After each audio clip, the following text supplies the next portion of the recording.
Ouais. T'es shooté, toi. T'es complètement shooté, toi. Qu'est-ce que là, ma puce? Qu'est-ce que t'as? Pourquoi tu me regardes méchamment? Elle est shootée. Coucou les filles, aujourd'hui je vous retrouve pour faire la deuxième partie de la fac. Donc je m'excuse d'avoir tourné rapidement la première, c'est parce que vous savez j'ai ma fille qui pleure beaucoup, qui me réclame à chaque fois, je peux pas la laisser comme ça toute seule et moi je suis là pour me permettre à vous filmer les questions. Il y a des questions qui étaient vraiment trop personnelles, notamment sur, je suis désolée mais est-ce que mes parents aiment mon mari etc. C'est tellement compliqué que je peux pas comme ça raconter tout ce qui se passe et j'espère que vous comprendrez. Et là comme mon mari me permet, donne la permission de montrer ma fille, du coup je la prends avec moi voilà, pour vous filmer comme ça, elle me laisse tranquille. Donc voilà, là je suis avec ma soeur, donc du coup elle va lire les questions et je vais vous répondre directement. Alors, de Linda, est-ce que le fait d'allaiter cela t'aide à perdre quelques kilos plus facilement ou suis-tu un régime particulier? Alors non, pas du tout, je vois même pas le rapport. Par contre le fait d'allaiter, j'ai l'impression que de me vider de toutes mes vitamines, ça me fatigue énormément. Donc je suis plus fatiguée et il faut savoir que quand tu dis ouais est-ce que je reprends un régime, mais j'en ai jamais fait, donc non. Et je fais pas plus attention que ça honnêtement. As-tu fait une mini déprime en accouchant une fois de retour à la maison? Alors oui, ça c'est un truc de dingue. Comme je le disais en fait précédemment, je déprimais mais pour des vieux trucs. Donc déjà pour les papiers de la CAF, papiers de la sécurité sociale, pour une commande où j'ai reçu la mauvaise couleur, une commande où il me manquait un truc, mais genre j'étais en panique pendant 3 heures alors que le truc il coûtait 7 € quoi. J'étais ridicule et oui j'étais stressée mais pour un rien m'angoissait. Cette angoisse en fait elle est venue du fait que de mes douleurs en fait. Comme j'avais mal et que je me sentais vraiment comme une handicapée, je suis désolée de dire ça mais c'est le terme, je me sentais handicapée, j'étais angoissée et puis j'avais ce bébé, je ne savais pas qui c'était. T'étais qui toi? Aïli, t'étais qui toi? Donc voilà, c'est tout ça qui m'a angoissée. Ta relation avec ton mari est-elle toujours la même? Non, elle est plus forte. Achat inutile pour le bébé, t'es indispensable pour le bébé? Alors achat inutile pour le bébé, faut savoir que moi je me suis renseignée avant d'acheter, beaucoup sur les forums etc. Parce que quand j'étais en congé, bah franchement j'avais rien à faire, donc je me suis beaucoup renseignée. Donc je n'ai pas fait d'achat inutile, vraiment tout a été utile. Et c'était quoi le truc? Les achats utiles? Les indispensables. Les indispensables, c'est très vaste comme question, parce que je te dirais les couches, les soins, mais vraiment indispensable, je dirais ouais, le thermomètre. Alors ça c'est un truc de dingue. Le thermomètre pour l'enfant, les crèmes. Ah mais c'est trop vaste comme question, comment je peux répondre? Les indispensables, je suis désolée, il faudrait que tu reprécises ta question parce que... Autre que les couches, enfin autre que les trucs vitaux. Bah, le thermomètre, après c'est une poussette. Les gigoteuses, c'est vachement important quand vous sortez, parce que moi je le mets pas à l'intérieur. Si vous restez à l'intérieur, je vous conseille de prendre des gigoteuses, des douillettes en fait, pas des choses très épaisses. Et puis voilà quoi. Es-tu moins dépensière pour ton budget maquillage? Alors, est-ce que je suis moins dépensière? Franchement, c'est pire, j'ai l'impression. Non, vraiment, je fais beaucoup attention sur certaines choses, honnêtement, notamment sur les vêtements, les choses comme ça. Mais alors là où je ne compte pas la dépense, vraiment c'est le maquillage. Et puis là en fait, je me suis calmée entre guillemets parce que mon mari m'a offert un énorme bon cadeau, vous le savez, pour mon maquillage MAC. Donc je me suis vraiment refait tout ce que j'avais besoin et pas besoin. Donc non mais au niveau des dépenses, je suis toujours pareil. Par contre, je dépense énormément pour ma fille. Ça c'est un truc de dingue. Et des conseils pour la future maman?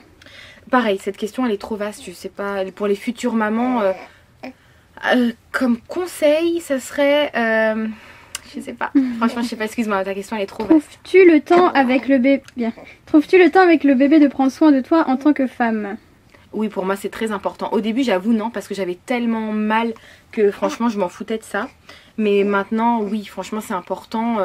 Et puis, vous avez été plusieurs à me poser ces questions-là, comme si quand on accouchait, on devenait une boniche, la boniche de son enfant, de son mari, de sa maison.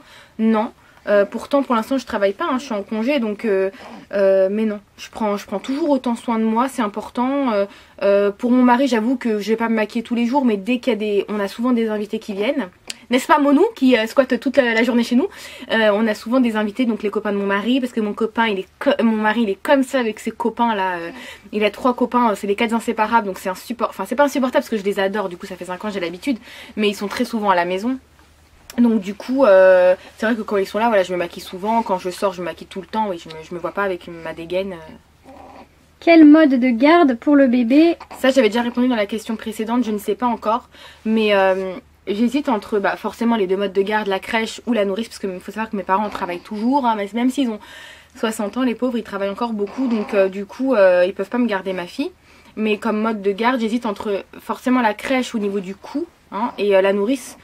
C'est ça en fait, c'est l'argent qui pose problème, c'est ça, c'est que ça serait beaucoup mieux la crèche au niveau financier, mais au niveau de l'accueil j'aime pas tellement, et la nourrice au niveau de l'accueil c'est beaucoup mieux, mais au niveau financier c'est voilà, c'est quasiment un salaire. Donc, Alors, tu as une journée type avec le bébé ou tu improvises? J'ai pas de journée type, honnêtement avec un nourrisson, moi j'entends des youtubeuses décrire leur journée, genre le rituel du coucher, le rituel du lever, mais honnêtement c'est pas, T'es en train de baver ma poupounette. C'est pas... Enfin, moi je remets pas en doute leurs paroles, mais c'est bizarre quoi. Genre, est-ce que elle, vous la voyez? Allez, vas-y, à 8h. Qu'est-ce que tu fais à 8h? Non, elle fait ce qu'elle veut, hein. Honnêtement, elle fait ce qu'elle veut, donc il n'y a pas de rituel. Par contre, je peux vous dire une journée type sans horaire.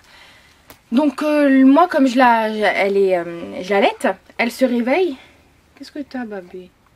Donc au niveau du rituel, on va dire sans donner d'horaire, c'est le matin, donc la nuit, elle allaite 2 fois. Toujours vers 4h du matin, 7h du matin. Ensuite le matin je lui fais tous ses soins. Donc la vitamine, le soin des yeux, des oreilles, je lui lave avec la lingette le visage, le cou, les oreilles, enfin je fais vraiment tous ses soins, je lui mets la crème, je change sa couche, je change ses vêtements parce que j'aime pas que la journée elles sont en pyjama. Ce qu'on fait c'est que je la laisse comme ça, donc elle est dans mes bras ou bien je la laisse un peu dans le canapé, un peu rêver, un peu rigoler, etc. Ensuite elle va vite fait s'endormir, elle va se réveiller.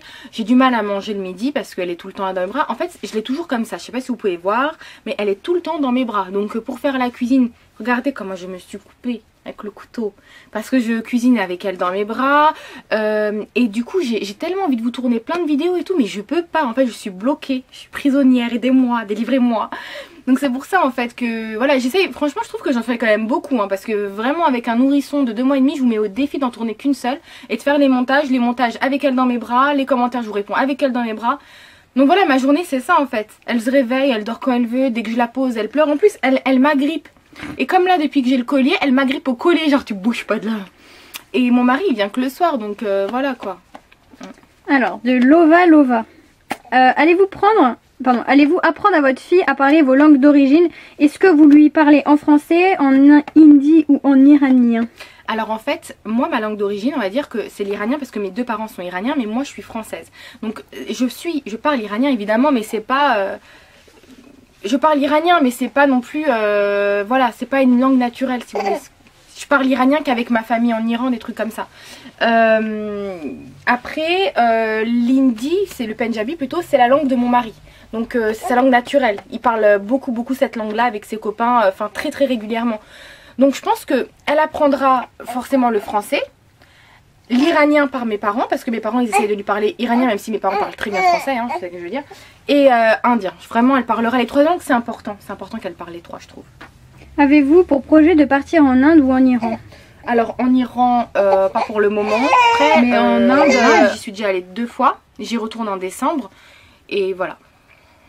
Ressens-tu la honte que ta fille soit née à Bondy?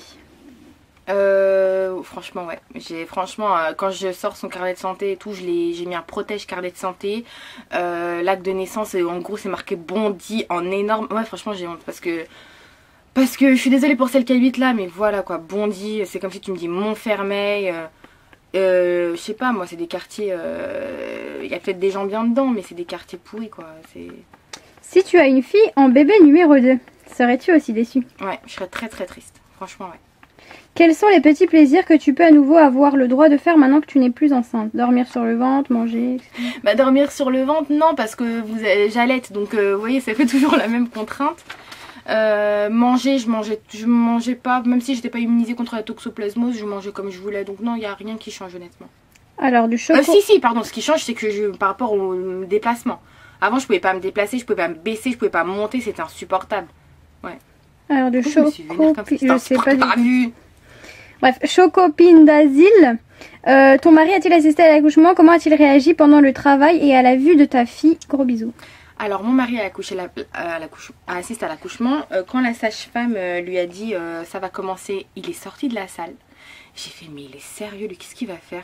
Il est sorti, il revient après 2 minutes, je dis, mais t'étais où? Il me dit, ouais, aux toilettes. Bref, j'ai rien compris. Après, au niveau de la poussée, à un moment, on voyait les cheveux de ma fille. Elle dit, vous voulez voir? Il dit, non, non, non. Elle dit, si, venez voir. Il est allé voir, il est tout blanc. Son téléphone sonne, il répond. Je dis, mais t'es... mais t'es sérieux? Comme ça. Et j'ai halluciné, quoi. Le mec, il répond au téléphone. Il était dans un état second. Franchement, second. Il était très pâle. Et en fait, la sage-femme me demandait de me tenir la tête. Mais en fait, il m'a explosé les oreilles. Il m'a fait trop mal. Et je dis, mais putain, mais arrête, Sony, tu me fais mal. Et il fait, bah, vas-y, alors je vais pas t'aider. Bref, on s'est, tu vois. Et il a pas compris. J'ai dit, Sony, fais-le, mais me fais pas mal comme ça. Fais-le doucement, genre, fais-le avec la paume de ta main, mais pas comme ça, quoi. Et bref, j'étais tellement énervée qu'il ait répondu au téléphone. J'ai halluciné parce que son téléphone, il sonne tout le temps. Mais là, c'est bon, c'est un truc tellement important. Non, non. Et bon bref, il a dit que je te rappelle quoi, mais je lui ai dit, mais Sonic, pourquoi t'as répondu au téléphone? Et il m'a dit que en fait il a même pas compris quoi. Et ça sonnait, il a pris, vous voyez, c'était dans un état second. De Esma. Il a coupé le cordon. Maintenant que tu as accouché, tu te sens mieux que pendant ta grossesse ou pas? Bah oui, forcément je me sens mieux, mais comme Aïli me prend tout mon temps, je me suis dit ouais, quand je vais accoucher, je vais être libérée, délivrée. Mais non, ça n'a pas changé malheureusement. Quand t'es-tu sentie vraiment maman? Bah j'ai du mal à me sentir maman dans le sens où je suis encore un peu bébé, je suis très gamine dans ma tête, je suis pas très mature sur beaucoup de points. Et puis je suis encore très collée à mes parents parce que je viens très souvent les voir 2-3 fois par semaine. Je suis pas comme mon frère qui est vraiment détaché ou ouais, je suis encore reste un peu bébé, donc à ce niveau là c'est vrai que j'ai un peu de mal à me sentir maman. Dans quel état est le ventre après l'accouchement, vergeture, etc. Ou au contraire tout se remet en place? Non, et j'ai plein de vergetures malheureusement. Vraiment le 8e mois mon ventre a explosé. J'ai plein de vergetures et il est très mou. Donc voilà. De Maya, donc comment va ton couple depuis la naissance? Ton mari, est-ce que ton mari te voit de la même façon? Un couple. Donc mon couple depuis la naissance, mon mari est beaucoup plus proche de moi. Et puis non, c'est pas parce que j'ai été enceinte. Enceinte, il était plus là comme un assistant d'handicapé où il me supportait dans toutes les tâches du quotidien. Et là, il est plus admiratif quand il me voit que par exemple Alice calme dès qu'elle est dans mes bras, il me regarde avec un autre regard. Il m'aime plus qu'avant, ça se voit en fait. Et il est devenu jaloux parce qu'avant je l'appelais souvent dans la journée. Là, il me dit ouais, pourquoi tu m'appelles plus maintenant que t'as Ellie, tu m'as oublié. Enfin je sais pas, des petits trucs comme ça. De Zaza Princesse 87. Au cours du séjour à la maternité, quels sont les produits qui t'ont vraiment été indispensables et ceux que tu aurais pu t'en passer? Pour savoir si leur liste est vraiment bien faite ou pas. Merci. Le fait de prendre des brassières. Pourquoi des brassières? J'ai pas compris. Pourquoi 10 000 bonnets? J'ai pas compris. Pourquoi 10 000 chaussettes? J'ai pas compris. Franchement, vous prenez 2 paires de chaussettes, un bonnet. Et pourquoi des brassières? Vous mettez un body, un gilet, enfin encore. Il n'y a pas besoin, ça c'est des trucs, je n'ai pas compris leur liste quoi. On s'en fout qu'ils mettent des brassières ou pas. Il y a des choses, ouais, j'ai pas compris. Après, moi je rajouterais des bavoirs, je sais pas si c'était précisé. Vous devez mettre quand même des bavoirs. Et puis des... Ouais, pas forcément des gilets, mais des choses un peu chaudes. Ça dépend de la période, mais franchement ne vous fiez pas vraiment à la liste. Prenez... Voilà, il y a beaucoup de choses aussi qui sont fournies, on vous laisse pas à court de choses. Hein. Puis c'est que 3-4 jours, c'est tout, hein, c'est pas... De Little Miss Zan, pourrais-tu parler un peu de ton expérience de l'allaitement? Cela se passe-t-il bien? A-t-il été difficile à mettre en place? Alors ça je te renvoie juste, je vais juste mettre un lien là et j'explique en fait comment j'allaite, mon expérience. Alors de Nani, salut, je voulais savoir en combien de temps es-tu tombée enceinte, si tu as eu des difficultés ou pas? Non. Au sujet du coucher de ton bébé, vu que je vais accoucher dans 2 mois et demi, comment fais-tu pour son coucher? Est-ce qu'elle dort dans sa propre chambre ou dans la tienne, dans un berceau? Vu que j'ai né qu'une chambre pour le moment, mon bébé dormira dans ma chambre, mais je ne sais pas comment m'organiser pour le coucher, surtout que j'ai prévu de l'allaiter. En fait, pour répondre à ta question, il faut savoir que moi j'habite pour l'instant dans un 20 mètres carrés à Paris parce que quand j'ai emménagé c'était en février et je suis tombée enceinte en avril. Donc du coup c'était pas vraiment prévu, si tu veux qu'on ait un enfant, c'est moi qui l'ai décidé après l'emménagement. Et donc évidemment, nous c'était déjà vachement difficile pour le dossier, pour être accepté au niveau du dossier. Une fois qu'on a un appartement, moi je pensais vraiment y rester plusieurs mois, plusieurs années quoi. Pour ne pas citer la youtubeuse qui avait dit que ne pouvait pas vivre dans 45 mètres carrés parce qu'elle a un chien, t'as vu. En fait, quand j'ai vu la vidéo de cette youtubeuse, je pense que vous l'avez reconnue, mais ça m'a tellement choquée, je vous assure. Limite, ça m'a fait mal au cœur, quoi. C'est-à-dire qu'elle voulait changer d'appartement parce que 45 mètres carrés parce qu'elle accueillait un chien. Et moi, je me dis, mais j'habite dans 20 mètres carrés, quoi, et je suis pas un chien, tu vois. Donc ça, en fait, bref, je sais pas pourquoi je parle de ça, mais c'est parce que ça m'a fait vachement mal au cœur quand j'avais écouté sa vidéo. Pourtant j'aime pas du tout cette youtubeuse, hein. C'est parce que elle en fait souvent des vidéos quand je me fais chier, voilà, j'aime bien regarder les vidéos des youtubeuses comme ça pour passer le temps. Et donc du coup là en fait notre contrat se termine en avril et fin avril, et donc pour avoir un autre appartement, c'est pas tant le loyer qui pose problème parce que ce loyer là est très très élevé, donc avec, comme je l'avais dit dans une précédente vidéo, avec ça je pourrais largement trouver un 2 pièces en banlieue parisienne. C'est juste qu'en fait on a fait un bail, donc déjà ça se fait pas de le rompre en plein milieu du truc, et que il faut être accepté sur dossier, donc dossier c'est pas comme ça en claquant des doigts, donc faudra encore attendre au moins, mon mari il m'a promis qu'au mois de mai on partirait. Donc voilà, au mois de mai, ma fille ne marchera pas encore, donc voilà, j'ai pas envie que... Voilà, j'aurai un autre appartement, donc ça sera 3 pièces, pardon, un salon et 2 chambres qu'on va prendre en proche banlieue parisienne. On a fait plusieurs visites, mais dans des quartiers complètement pourris, donc moi je peux pas être dans un quartier où il y a que de la racaille, que... Je suis désolée, je peux pas, parce que j'ai envie de me sentir en sécurité, quitte à payer plus cher, mais à me sentir tranquille. Et le fait du coup que j'habite que dans une pièce, bah, ma fille elle dort avec nous.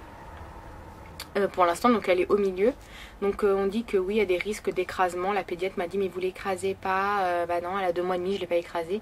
En fait votre bébé quand il est mal à l'aise, il émet des sons, donc ça vous réveille, à moins que vous soyez vraiment dans un... Par contre j'avoue que mon mari il travaille, parce que mon mari en fait il a un travail physique aussi, donc c'est vrai que quand il arrive le soir il est explosé, et des fois il se fait pas gaffe quand il se retourne. Il y a une fois franchement avec son bras il a un peu écrasé à Ellie, j'ai dû le pousser quoi, mais moi ça me réveille en tout cas. Mais c'est vrai que quand vous avez des sommeil profond, faut faire attention pour ça. Mais voilà, tu vois, ma fille elle a 2 mois et demi, ça c'est bon, elle est pas, elle est bien, voilà. De Mathilde YT, comment se passent les nuits au début et maintenant? Alors au début, c'est pareil, c'est-à-dire qu'elle fait pas de nuit, elle fait pas ses nuits. Quand vous allaitez votre enfant, le bébé ne fait pas ses nuits, c'est impossible, il faut qu'il tète. Par contre, quand vous donnez des biberons, d'ailleurs les youtubeuses auxquelles je faisais référence qui disent que leur bébé dort toute la nuit, c'est des mamans qui donnent le biberon. Quand on donne le biberon, l'enfant, bah déjà il peut tenir son biberon tout seul normalement, et puis il dort beaucoup, il fait ses nuits. C'est pas pareil quand vous allaitez. Quand vous allaitez, ça demande un effort vraiment supplémentaire, dans le sens où il faut que l'enfant il soit tout le temps près de vous. Quand il allaite, bah forcément il est près de vous, donc vous pouvez pas faire autre chose, et la nuit vous êtes obligé de l'allaiter. Donc c'est pour ça en fait du fait que j'allaite, je suis fière de moi en fait, parce que je me dis que je fais énormément d'efforts. Je dis pas que les mamans qui donnent les biberons n'en font pas, attention, mais ça me fait du bien de me dire que j'essaye de faire le maximum pour elle, même si ça m'use. Et voilà, et mon objectif est de tenir 6 mois, mais dans mon cœur, je vous dis la vérité, hein, au fond de mon cœur j'ai envie de l'allaiter jusqu'à ses 2 ans. Et tout le monde me dit que c'est un truc de ouf et tout, mais je pense pas que j'y arriverai, mais dans mon cœur ça serait ça.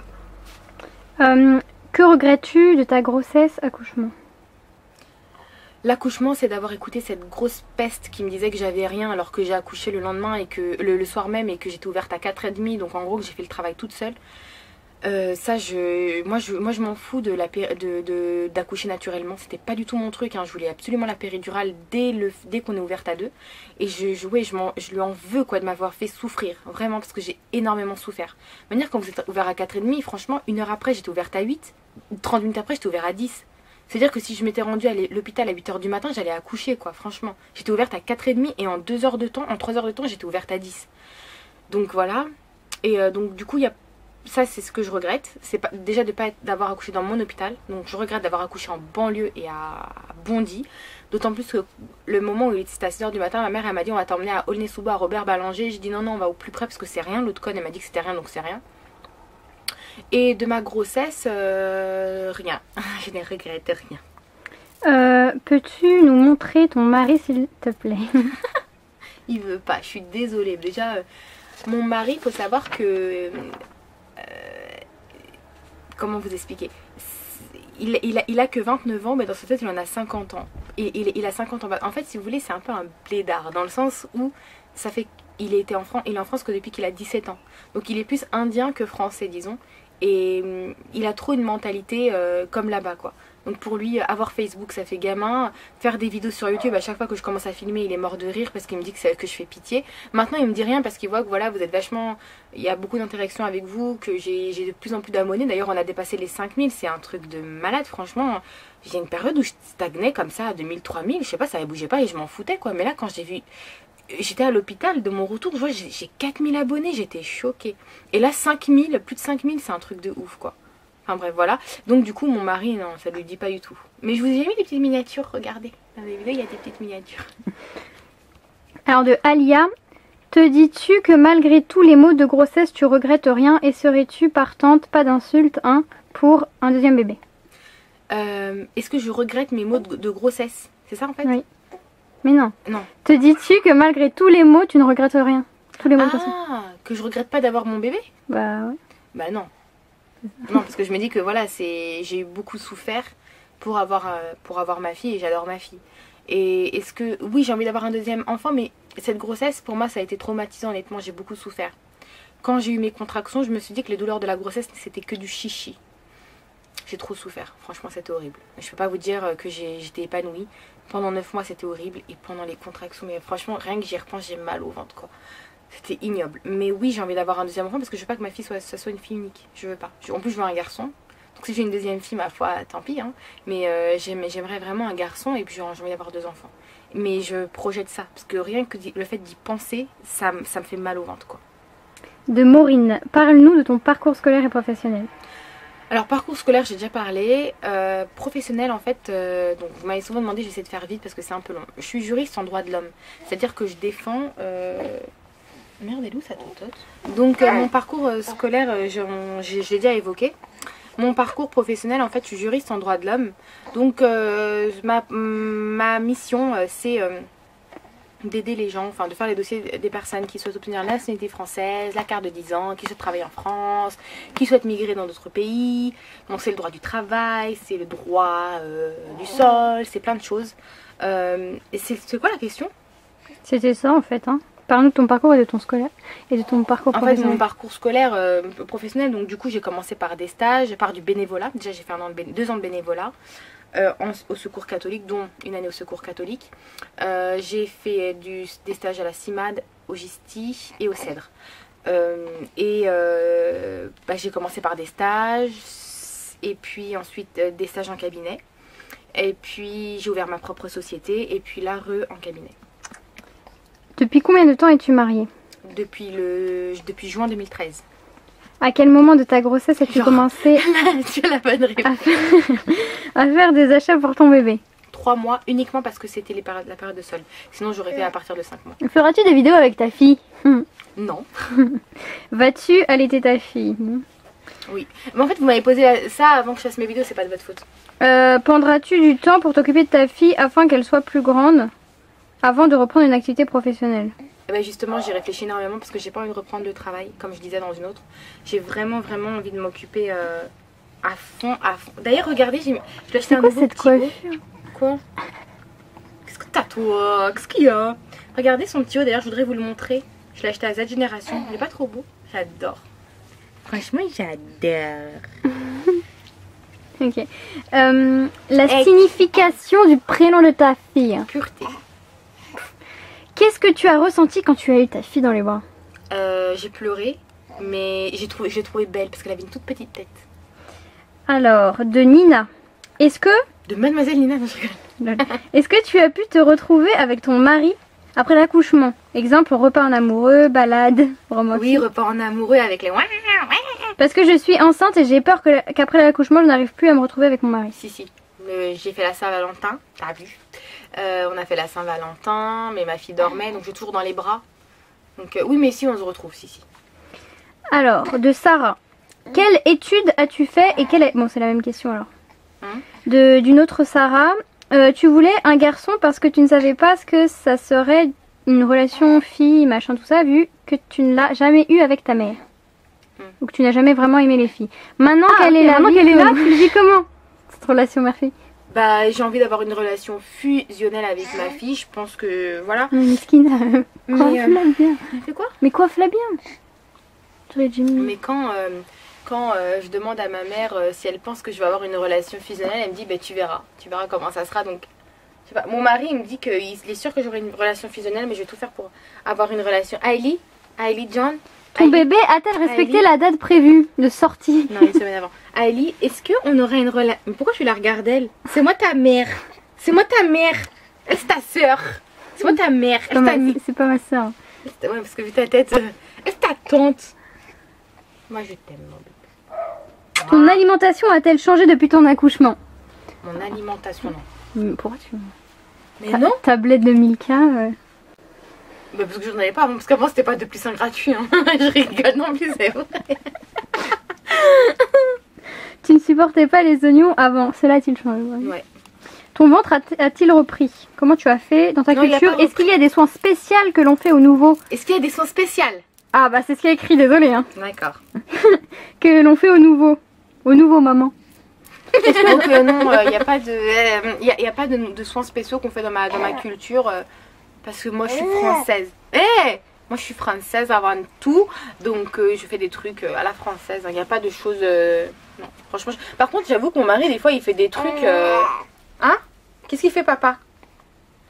Mon mari, quand elle a mal au ventre, il lui fait une espèce de truc de masala, du thé au masala, là, je sais pas qu'est-ce qu'il lui fait. Et pour que ça lui soulage le ventre, d'ailleurs, ça la soulage vraiment. Pardon. Mais non, moi, je fais rien de spécial. Voilà. Bon, bah écoutez, les filles, moi, je vais vous dire, toujours tu fais ça.